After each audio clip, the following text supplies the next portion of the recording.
This is Selma Schimmel, and you are looking live at the great city of Chicago, which is once again playing host to the American Society of Clinical Oncology, ASCO. This is ASCO's 49th annual meeting, and this year's theme could not be more appropriate: Building Bridges to Conquer Cancer.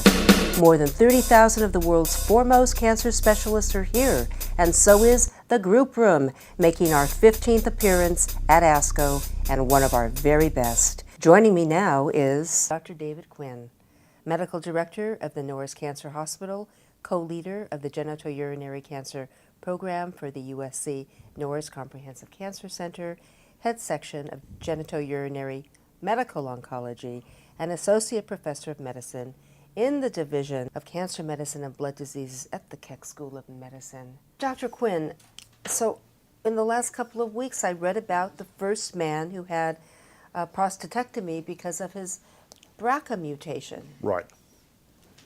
So this is on the back of data that we've suspected for some time, that whilst patients with prostate cancer with a BRCA1 mutation seem to do better, patients with BRCA2 do worse. And we had a study published where the survival was actually much worse with BRCA2.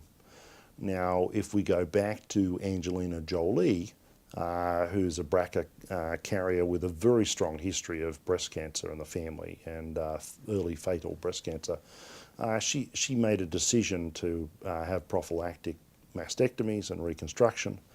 And like a lot of women in that situation, she had life goals related to her children. As a lot of women have said, she needs to be around to keep Brad Pitt in line. Actually, I think he said that himself, so he has insight.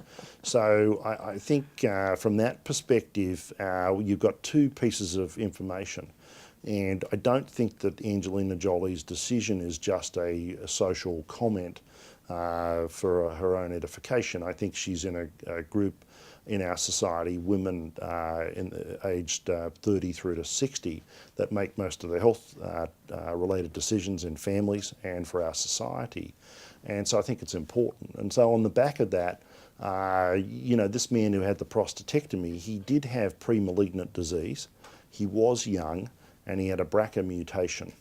And I've also been told that there were other issues in his family where, he'd had fatal prostate cancer. And so I think from that perspective, this was not unreasonable. We will need to do some trials, as we've done in breast cancer, to determine whether the man having his prostate removed is actually beneficial, because we know that there are complications that occur related to surgery, and that there's a cost to doing these things in terms of that. Well, this happened in London. Yes. And I'm just wondering, now that as men read about it, and if they were to want to undergo this in the United States and they went to their doctor and said, I would like to have a prostatectomy, is this going to be possible here? So I think that just to step back a little bit, when we look at hereditary risk like this, counselling and taking people through the meaning of what carrying a gene is very complicated. And when that intersects with cancer, I think it needs to be done in a specialist centre, and that these tests should not just be ordered, because the implications for the patient or the person and their family could be myriad, and I think that they need to realise just exactly where they're headed. Now, that said, if I had a man who came to me in his 50s with a very strong history of prostate cancer, and we knew that he was BRCA2 carrier, and we also knew that he'd had a biopsy that suggested he had pre-malignant disease, that's called prostatic intraepithelial neoplasia, PIN, and it's a little bit like DCIS and breast cancer, then it may be appropriate for him to consider that treatment. Absent a desire for him to have his prostate removed, he's going to need to be followed really closely.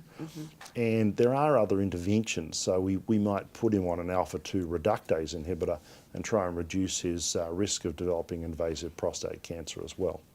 Thank you so very much, Dr. David Quinn, Medical Director of the Norris Cancer Hospital, co-leader of the Genitourinary Cancer program for the USC Norris Comprehensive Cancer Center, head section of Genitourinary Medical Oncology, and Associate Professor of Medicine in the Division of Cancer Medicine and Blood Diseases at the Keck School of Medicine. Thank you very much, Selma. Thank you, Dr. Quinn.